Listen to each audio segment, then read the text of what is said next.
everybody, it is your boy Nanotech back at it with another video. Today, I will be doing a buyer's guide for the brand new Intel 10th Gen CPUs.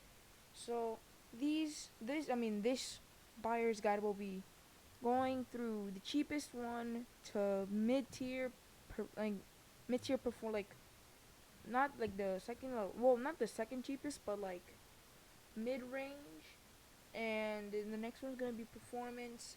Then the fourth one will be all around like good in all of the everything's gonna be like good with it, and like it's pretty expensive. It will be pretty expensive, and the last one will be the most expensive one. So let's get started with the Core i3 10100 um CPU. This is a 3.6 gigahertz quad core CPU. If you go to the specs here, and I just want to say these are all from B&H right now because they have all of the most, so like all of them like all of the CPUs. So yeah, its base clock is 3.6 gigahertz and its maximum boost speed is 4.3 gigahertz, but it cannot be overclocked to that because it's not unlocked. This CPU has 4 cores and 8 threads, which is pretty good for gaming, and it's as a CPU socket. It is LGA 1200, and its manufacturing process is 14th nanometer. Its maximum CPU configuration is 15, and its maximum number of PCI lanes is 16. And yeah, this is going for about $142 right now. And this, if you want to get a Core i10, like a cheap CPU, like Intel 10th Gen CPU right now, this is the cheapest one on B&H Photos. But if you really want the best bang for your buck, you probably want to wait for like a couple more months, probably at the end of at the end of the summer, more ideally, to like buy this like on any Core i like any Core i like 3, 5, 7, or 9, because the prices will drop and the performance will still be the same. So for the next CPU, we're gonna be going with the Intel Core i5 10400. This is a 6-core, 12-thread CPU, and it's a pretty good CPU. It has six. I mean, as I said, it has 6 cores and 12 threads. Its clock speed is 2.9 gigahertz, and its LGA socket is LGA 1200. It is about $182, and this price is from B&H and Photos.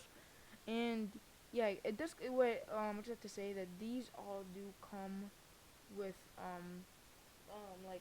like CPU coolers, but they're not the best. And yeah, its manufacturing process is still 14, and yeah, it's not unlocked, so no overclocking, sadly. Its max memory support is 2666, maximum capacity 128, and its channel architecture is dual channel.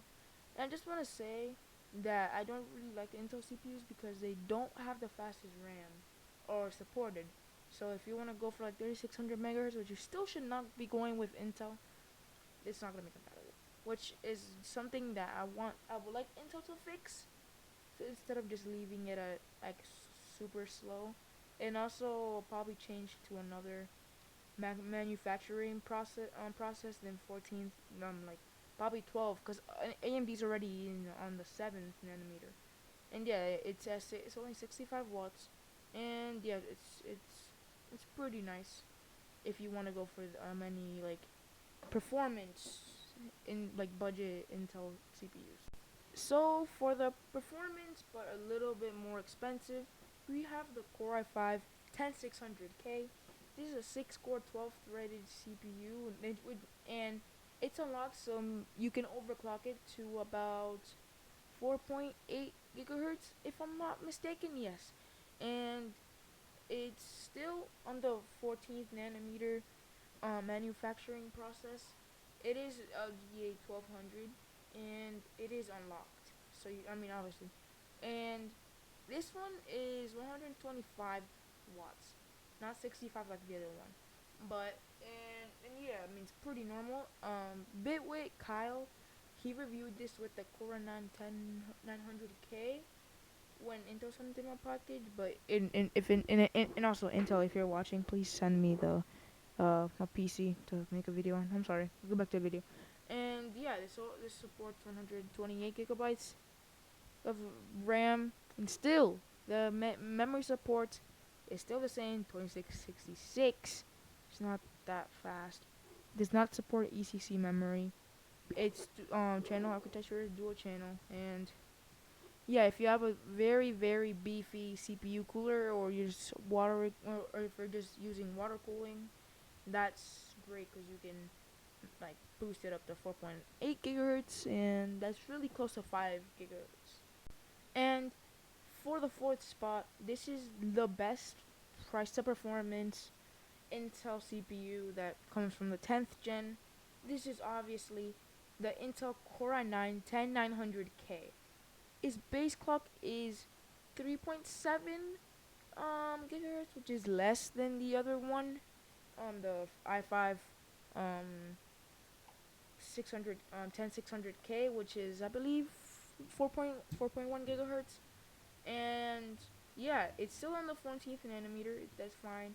CPU sockets 12 LGA 1200, and maximum CPU configuration is 15. It is unlocked so you can overclock, but wait till you see this.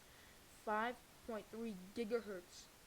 5.3 gigahertz of memory is, of gigahertz is insane for gaming, and that's just the fastest that it can go. And if you have a really good CPU cooler, then you can definitely overclock it to 5.3 gigahertz. And also, its maximum memory support is 128, and the memory support went up to 2933, which is still not, it's an upgrade of about 3,000 megahertz, 2,000, like something like that. But yeah, and oh, sorry, I don't know what's going on. Okay, and yeah, it supports dual channel. It's 125 watts, and it's pretty good CPU if you say so. If I say so myself. Here, Cascade Lake, and it's 165 watts. And when we get to the specs over here, we can see its CPU socket type is LGA 2066, and yeah, its max turbo frequency is 4.7 gigahertz, I believe, on the 3.0 max technology frequency. And yeah, and then guys, the memory type did not change as the Core i9 10100K, so yeah.